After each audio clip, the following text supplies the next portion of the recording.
einam ieškoti bebrų tako, aišku, iš kitos pusės. Na, bet va, bebrai graužia medį, vadinasi, einam teisingų kelių. Na, čia jau panašiau į taką. Tai einam ir štai radom tokį va laiptukus nulipsim, na ir eisim ten toliau. Toks panašesnis takas.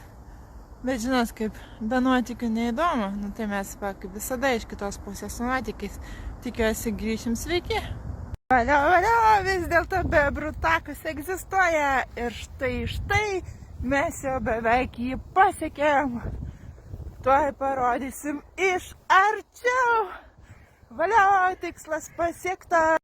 Štai, ėjom ir daėjom ir vat, pažiūrėsim.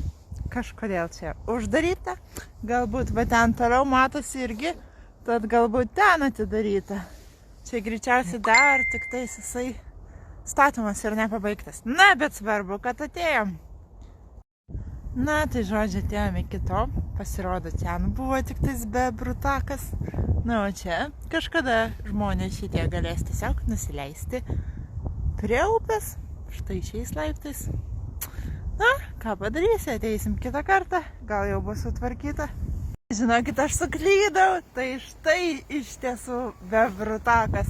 Na, o ten, kur buvo, ten tiesiog buvo kažkokios užuomazgos tako, o čia vat tikrasis. Tai vis dėlto viskas dirba, nereik pasiduoti ir eiti iki galo. Ir va, dabar beliks užlipti štai tais laiptukais. Mes galim. Tikiai tęsiasi, nu tai va, žodžiu, dabar lipsim štai tokiais įmantriais laiptukais. Ir pažiūrėsim, kas užlipus, ką rasim. Eina savo su nuotykiai, žodžiu. Tai, va, įveikti. Einam toliau. Meistras. Ir grįšim namo. Ugdėjus.